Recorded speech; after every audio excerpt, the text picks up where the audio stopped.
Donc nous sommes le 28 septembre 2021. Avant de commencer, comme toujours, comme à l'accoutumée, j'ai envie de dire, on va se retrouver sur le site internet simplement pour vous laisser prendre en compte l'avertissement concernant les marchés à terme, le fait que je ne suis pas responsable de vos décisions et simplement le fait aussi de vous dire que on n'investit pas plus que ce qu'on peut risquer en termes de capital, ça va de soi, et qu'il faut comprendre les produits sur lesquels on travaille, évidemment. Je profite également d'être sur le site web pour vous dire que la session d'octobre est en train tranquillement de se remplir et qu'il reste encore des places et qu'il y a bien évidemment d'autres sessions à venir. Et je vous laisse regarder dans la catégorie séminaire, dans l'onglet séminaire, un peu tout ce qu'il y a, le prix bien évidemment, les séminaires à venir et bien sûr tout ce qui est décliné dans les différents volets qu'on travaille ensemble. Voilà pour ce qui est du séminaire interactif. Autre chose également, c'est que sur le site internet, vous allez retrouver une partie ressources où il y a différents articles. Alors, il est vrai que ça fait quelque temps que je n'avais pas alimenté, mais je vais trouver du temps là pour repartir un peu sur différents articles, hein. Donc, il y en a quelques-uns. Il y a aussi les épisodes avec les entrevues d'un trader. Donc je vous laisse aussi, si vous aimez la lecture, pourquoi pas regarder tout ça. Et puis après, vous avez une catégorie vidéo où là, vous allez pouvoir jeter un peu un coup d'œil sur les différentes vidéos que j'ai réalisées sur YouTube. Bon, quoi qu'il en soit, l'idée aujourd'hui, c'est de se retrouver pour faire un point sur les marchés, donc sur différents actifs. Comme d'habitude, on va faire le NQ, le Nasdaq, on va travailler un peu sur l'YM, le Dow Jones, sur différentes unités de temps avec différents profils. Et puis on finira sur le Gold. Donc on va faire un point rapidement sur ce que j'avais dit la semaine dernière, ce qui s'est fait ou ce qui ne s'est pas fait, où en sont les actifs, et puis éventuellement se projeter sur la fin de la semaine et de fait la fin du mois aussi, puisque là, on va terminer la semaine et on va également terminer le mois. Il y aura un petit point bonus sur la vidéo. Si ça plaît, n'hésitez pas à me le dire. À ce moment-là, je continuerai à le faire. On va travailler sur deux crypto-monnaies les plus connus, le Bitcoin ainsi que l'ETH. Voilà, on regardera un peu ce que nous font le Bitcoin et l'ETH en termes d'analyse technique et en termes sous le prisme en fait des profils de marché. Et puis on verra un peu comment ils peuvent terminer leur mois et comment ils vont ouvrir, sous quelle forme, hein, voilà, est-ce qu'ils vont ouvrir dans une balance, etc. Donc ça, je ferai le point à la fin de la vidéo sur ces deux crypto-monnaies. Puis si ça plaît, à ce moment-là, pourquoi pas continuer à essayer d'en travailler d'autres, Solana et tant d'autres parce qu'il y a de quoi faire sur le monde des cryptos. Donc avant de faire ça, on va travailler sur le NQ. Donc le NQ, ça c'est une vue mensuelle. Je disais la semaine dernière que voilà, nous aurions tendance, même si nous avions fait à mes yeux le plus bas, et je disais qu'il fallait pas forcément s'inquiéter, parce que la semaine dernière, tout le monde, j'aime pas dire tout le monde, parce qu'il y a plein d'avis divergents sur la toile, mais beaucoup s'inquiétaient du potentiel sell-off que pouvaient produire les indices US. Et en ce qui concerne le Nasdaq, j'avais dit clairement qu'on avait fait probablement le point bas du mois. C'est ce qui est en train de se réaliser. Là, actuellement, le Nasdaq s'échange sur le contrat à terme. Il s'échange, que je regarde, que je ne vous dise pas de bêtises. Voilà, on est aux alentours des voilà, 15 009.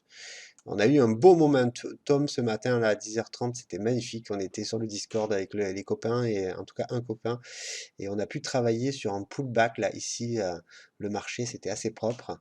Mais bon, c'est pas ça l'idée, c'est pas de parler de ça. Donc du coup, 15 009, donc on est ici, on échange en bas de balance, on clôture le mois dans 2 jours, c'est-à-dire jeudi, si je dis pas de bêtises, ouais c'est ça, jeudi, donc voilà, on est ici. Moi, je suis pas surpris. Alors, il a été un peu piégeux parce que il a été un peu coquin parce que ce qui s'est passé, c'est que la semaine dernière, il a quand même bid up à un certain moment. Il est monté là sur des niveaux. En fait, il a fait un travail ici, là, vraiment sur une zone là où il est resté un peu de temps. Il a fait du volume et puis il a fait des excès là. Et c'est ça qui était piégeur. Mais finalement, il a fini par réintégrer un point d'attache. C'était là. Clairement, hein, la VAH, mois d'août autour des 15 060, elle était super importante. On a fini par passer dessus. D'abord, on a fait des beaux contacts. Hier, il y avait un joli long à prendre sur ce niveau-là, qui était un niveau pivot, en tout cas un niveau clé pour la semaine dernière. Et là, voilà, on est en échange autour de ça. C'est vrai que la semaine dernière, il y a eu aussi la Fed qui a parlé, qui a catalysé les marchés un peu à la hausse. Donc du coup, ça a eu aussi son impact. Voyons maintenant ce que nous disent les profils weekly, donc les profils semaine. Donc on voit bien la zone dont je parlais juste à l'instant, qui se situe ici aux alentours des 15 250 et 15 160. Et puis voilà ce qu'on a fait la semaine dernière. Donc on a quand même bien balancé à l'intérieur. On a réalisé un point de contrôle à 15 034 ici. On a fait cet excès, ça c'était en début de semaine, c'est le lundi. Et cette semaine, ce qu'on fait, c'est intéressant parce que finalement, on vient, on teste là-haut, et puis on réintègre à nouveau. Alors on a fait un peu de volume ici, mais il semblerait qu'on veuille vraiment repartir et retravailler, accepter à nouveau cette value entre 15,60, 160 pardon ici. Donc attendez, je vais me servir de mon petit pointeau, ça sera plus facile. Donc entre euh, cette zone là et cette zone, on va travailler, je pense. En fait, on prend les mêmes et on recommence quoi. Pour moi, en fait, c'est un peu la même chose que la semaine dernière. C'est-à-dire qu'on est à nouveau capé par cette borne haute, éventuellement cette borne basse qui se situe aux alentours des 14 870 qui est ici, où on pourrait venir, là, c'est vraiment, par exemple, les 40, on va le voir sur le graphique court terme, le niveau des 40 en bas, 840 est très très intéressant à travailler à l'achat pour jouer le fait que le marché, tout au long de la semaine, va peut-être faire un point bas ici et va faire un équilibre encore. C'est-à-dire, on va à nouveau ranger dans cette zone-là. En tout cas, moi, c'est comme ça que je le vois. Voilà, il n'y a pas d'inquiétude notable à avoir. On va plonger sur le daily. Je vais laisser les chandeliers japonais pour que ça soit un peu plus explicite. Donc voilà, ça c'est clairement l'excès dont je parlais qui a eu en début de semaine, qui s'apparentait vraiment à un excès. Moi, je pensais qu'on allait tenir cette zone-là. D'abord celle-ci à 15 300. Ça c'était bien lundi où vraiment on a open au-dessus, si je dis pas de bêtises, c'était lundi, ouais. On a open au-dessus, on est venu chasser des niveaux. Alors moi, j'étais très très surpris qu'on fasse ça, mais après, on consolide là-haut, donc on fait une distribution tout là-haut pour finir en session Europe cassée, bon, pullback, et puis après on arrive à repasser en dessous des 15 280, et c'est quand même une information qui nous dit que le marché veut à nouveau travailler dans la value, quoi. Quand j'ai vu ça, moi je me suis dit, ben voilà, c'est ça l'indication. Ça veut à nouveau travailler dans la value. Donc s'il se passe en session US hier et ce qui se passe aujourd'hui où on vient chercher là, moi ça ne me surprend pas. Donc la journée d'aujourd'hui peut être une journée où on va aller encore un peu chasser en bas, mais ici, ça sera des magnifiques points d'achat, hein, qu'on se le dise. Enfin, en tout cas, moi, je le vois comme ça. Je ne vous incite pas à l'achat quand on est en bas, mais moi, ça me parle beaucoup parce qu'on peut finir la semaine, et c'est en tout cas ce que j'envisage, un peu comme la semaine dernière, de rester, il y a des petits carrés un peu partout, je vais effacer, de rester voilà, dans cette acceptation du mois d'août. C'est ça l'acceptation du mois d'août. Et là, ce qu'on a fait un peu là, en fin de semaine dernière, ici, et puis lundi ici, mais bon là c'était un piège. Ce qu'on a fait là ici, c'est on est venu combler un peu la grosse vallée qu'il y avait ici, que je vous ai montré en weekly. Donc voilà le raisonnement. Pour récapituler, clairement, il y a une zone de long qui se situe aux alentours, voilà, allez, 15 000, 14 860 et par excès 14 840. Il faut pas qu'on descende en dessous de ça, parce que si, moi je fais pas le marché, hein, donc si on descend en dessous de ça, on descend en dessous de ça et ça part à la baisse. Parce que si on commence à casser les plus bas du 20 septembre, ça risque de puer un peu. Mais c'est vraiment pas mon approche et mon scénario. Moi je pense qu'ici, si on y va, il y aura des belles opportunités pour rentrer lent. Encore faut-il y aller, hein, parce que ça se trouve, on va faire 2 journées baissières, une ici, on a une ici qui commence, on va peut-être revenir tester les 15 000, les 15 100, puis pour repartir un peu à la baisse et accepter toujours dans cette phase d'acceptation. Et puis pourquoi pas en fin de semaine, quand je dis en fin de semaine et peut-être en fin de mois, hein, en tout cas, venir faire du volume un peu ici, accepter, finir par accepter la zone. Il y aura des points d'achat en day trade. Après, il ne faut pas non plus, si on commence à accepter trop longtemps cette zone, elle va finir par casser, hein, bien évidemment. Donc voilà un peu mon approche sur le NQ. On passe à présent sur le Dow Jones. Donc le Dow Jones a un comportement différent de notre ami le Nasdaq, puisque lui se comporte d'une manière un peu plus haussière, dirons-nous, où là, on échange actuellement sur les 34 640, c'est le niveau où on échange actuellement. Ce que nous a fait le Dow Jones, c'est aussi intéressant que le Nasdaq, sauf que lui, voilà, là on est sur des profils mensuels, on voit très bien qu'en début de mois, il a décidé quand même de fuir la value du mois d'août. Donc lui, il n'est pas dans l'acceptation de la value du mois d'août, mais plutôt, voilà, il a décidé de descendre, d'aller chercher des zones de creux qui correspondaient au mois de juillet, où on a fait un peu, si on prend un effet miroir, c'est assez parlant, puisqu'on a fait ce phénomène d'effet miroir, où on a voilà, travaillé à une valeur qui était en extension sur le mois de juillet, il semblerait qu'on vienne réintégrer. Donc vous l'avez vu, moi ça ce sont mes niveaux pivots. Quand je dis qu'ils sont pivots, c'est-à-dire que c'est des niveaux qui jouent un rôle important sur du long terme et également du court terme. Mais voilà, les 34 500, 34 400, 420 sont des niveaux voilà, où si on commence à rééchanger là, ben voilà, on accepte plus en hauteur le prix. Si on prend notre process d'enchère sur du weekly, on voit très bien ce qui s'est passé la semaine dernière, on voit très bien que ces niveaux sont très parlants, donc voilà, par effet de mécanique, si on revient chercher des zones telles que 34 400, 34 450, 30, ouais, 34 480, 500, ici, on va essayer de peut-être les travailler en long pour maintenir cette acceptation dans la valeur haute. Quand je dis ça, je vous fais un schéma. S'il y a un processus au cours de la semaine qui vient ici, pourquoi pas essayer de tenir ça, de jouer la conservation. Encore une fois, vous essayez, ça fonctionne tant mieux, vous avez agi consciemment et en conscience. Si ça fonctionne pas et qu'on réaccepte la value de la semaine dernière, bah, à ce moment-là, vous avez loupé des trades, mais c'est pas très grave, vous savez ce que vous avez fait. Enfin, en tout cas, moi, je préfère, comme je le dis souvent, prendre un trade, le perdre, mais savoir quel setup j'ai utilisé, dans quel contexte et quelle zone j'ai travaillé, plutôt que des fois prendre des trades, perdre et se dire mais là qu'est-ce que j'ai fait? J'ai fait n'importe quoi, je sais pas pourquoi je l'ai fait. Il vaut mieux perdre en conscience.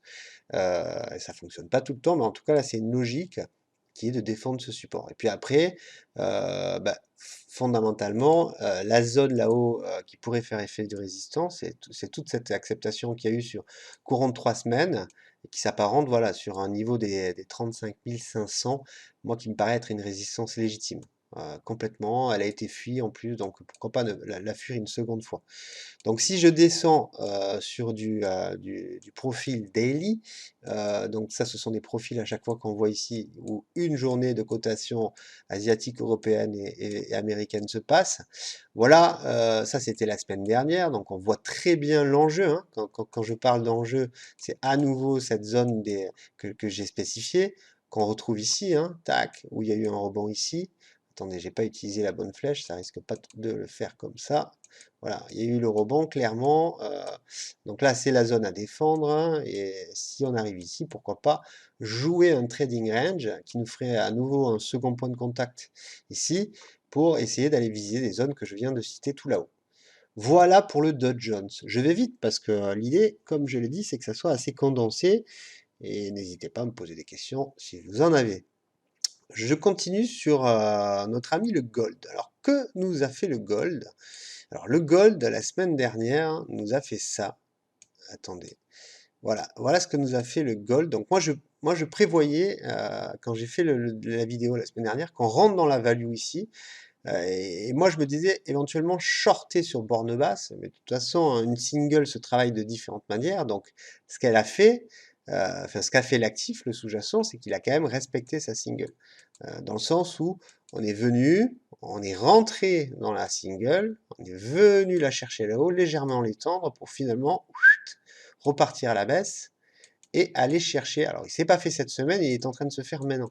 Ce niveau, ça paraît légitime. Et puis par extension, on ira chercher sûrement, je vais virer ça, sûrement ce niveau-là, des 1720.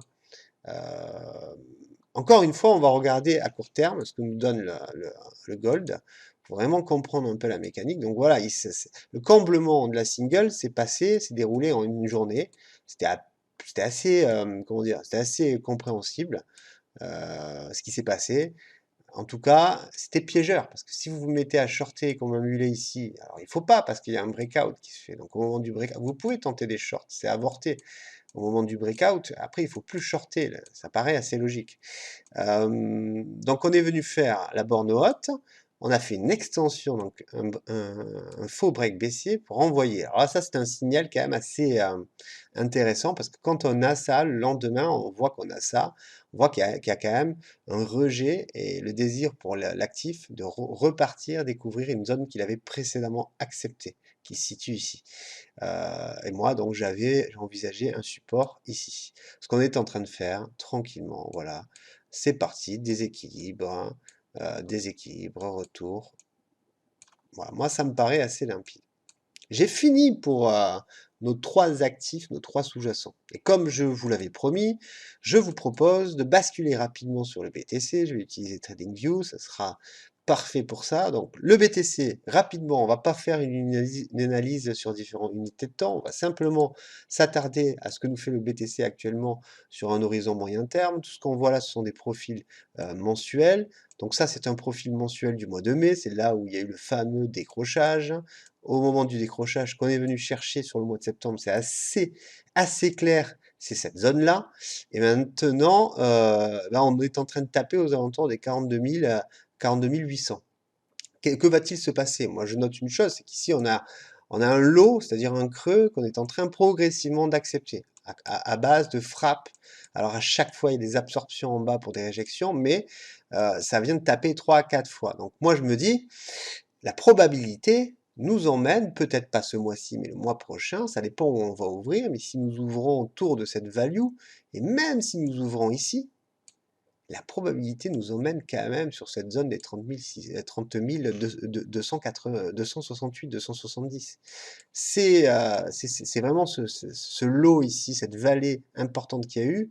Donc franchement, c'est très possible. Alors ici, ça peut être intéressant de se positionner en long swing, hein, bien évidemment, à voir aussi ce que nous propose la mécanique de marché. 36 270, 280, 200, 300 à peu près, voilà. Support super intéressant. Donc moi, mon approche, c'est pas forcément. Alors après, on peut faire différentes choses. Quand on voit en intraday que si vous tradez cet actif-là et que vous investissez pas à long terme, vous le tradez, vous pouvez très bien travailler en short jusqu'à cette zone. Et puis après, à l'apparition de volume ici, se poser des questions quant au retournement, au V réversal, au double bottom qu'il peut y avoir pour renvoyer les prix au-dessus des 42 000. Mais moi, si je devais vous donner un conseil, c'est de se méfier parce que les 42 000 actuellement sont frappés assez fortement et il y a un principe de magnète liquidité qui se trouve aux alentours des 36 300, 36 280 qui risque quand même d'amener les prix. Et concernant le BTC, je finis là parce que j'avais fait commencer sur mon site à faire des analyses BTC que je n'ai pas suivi parce que faute de temps. Je vais essayer de le reprendre, ou peut-être que je vais continuer à faire des analyses en vidéo, c'est quand même plus rapide, et puis moi ça me permet d'improviser plus rapidement et tout ça. Mais sur mon site, mon analyse est toujours là, donc vous pouvez la voir, je ne l'ai pas enlevée, hein. Mais moi j'avais ces niveaux-là, cette borne haute, cette borne basse. Je disais que la première zone d'achat à l'époque, c'était en juin, je crois, c'était assez loin quand j'en parlais, c'était qu'ici il fallait commencer à poser des achats. J'avais un scénario extrême, c'était qu'on fasse une chasse géante au stop qui descende jusqu'au 900. Je disais très bien que c'était quand même assez extrême, que c'était vraiment pas sûr que ça se produise. Alors, qu'en est-il? On n'a pas fait cette chasse, mais on a finalement respecté mon scénario 1, qui était de faire des rebonds autour des 1800. Et ce qui est intéressant que je vais vous montrer, c'est qu'avec un copain là sur Twitter, je le salue, un Dr Tilt, euh, il y a quelques temps, il y a quelques mois, on parlait, il avait pris des longs et je lui disais la target, il était là quand il avait acheté, je crois, de mémoire, j'avais dit 2985. Je crois que c'était là, quoi. Je lui disais 2985, allez, 2000, on rigolait sur les 3000. Je lui disais, cette zone est super importante. Et ce qui se passe, c'est qu'au mois d'août, elle a fait voilà, son taf quand on en a discuté, il y a eu des rebonds. Et la magie des marchés, c'est que on a eu ce run haussier, puis après on a eu ce sell-off. Et regardez ce qu'il est venu faire, il est venu chercher ma zone. Elle y est toujours sur mon site, hein, vous pouvez jeter un coup d'œil, j'ai rien enlevé. Et là maintenant, on est revenu le taper une seconde fois, et là voilà, boum, boum, boum, on travaille autour un peu comme le BTC, et cette fois-ci, on fait un travail de comblement de value ici qui se trouve ici, là, voilà. Je vais changer de couleur pour que ça soit assez clair, là, voilà. Donc on fait l'acceptation. Alors qu'en est-il comme le BTC, en tout cas si le BTC a tendance à aller chercher des zones beaucoup plus basses, le Bitcoin, pardon, le TH, l'Ethereum peut le faire aussi. Euh, une chose qui moi me frappe quand même un peu, c'est que bon, de toute façon, on est capé par cet énorme profil, ça c'est évident. Et ces profils jouent un rôle important quant aux profits qui le suivent derrière. Ça fait maintenant 1, 2, 3, 4 mois qu'on est à l'intérieur. Là, il semblerait qu'on retourne, pour moi, c'est les 2985, c'est pour ça que je laisse les niveaux, restent des zones pivots. Alors quand je dis pivot, ça n'a rien à voir avec les points pivots, hein, c'est des zones qui jouent un rôle central dans la mécanique des prix à suivre. Donc là, on est en train progressivement de repasser au-dessus, mais pourquoi pas là non plus imaginer, je suis désolé hein, si j'ai un scénario, parce que je sais qu'il y en a qui sont boules permanents sur les cryptos, mais je pense qu'il faut des fois prendre un tout petit peu de recul. On peut très bien, et moi c'est ce que je pense qui va arriver, alors peut-être que je me plante, et puis de toute façon c'est enregistré donc vous le verrez bien, mais on peut très bien, et c'est mon scénario, retourner aux alentours des 2300. Voilà, 2300 me paraît complètement cohérent. Voilà, on a terminé. N'hésitez pas à partager sur Twitter, sur YouTube avec les amis si c'est un concept qui vous plaît. Et puis après, pourquoi pas analyser des actions, pourquoi pas analyser sous le prisme des profils toujours, pourquoi pas analyser d'autres cryptos, pourquoi pas continuer à analyser les indices. Il y a plein de possibilités. En attendant, je vous souhaite une excellente journée. N'oubliez pas de liker si ça vous a plu et n'oubliez pas de vous abonner non plus si c'est pas déjà fait. Je vous souhaite également une bonne semaine et je vous dis à bientôt. Ciao.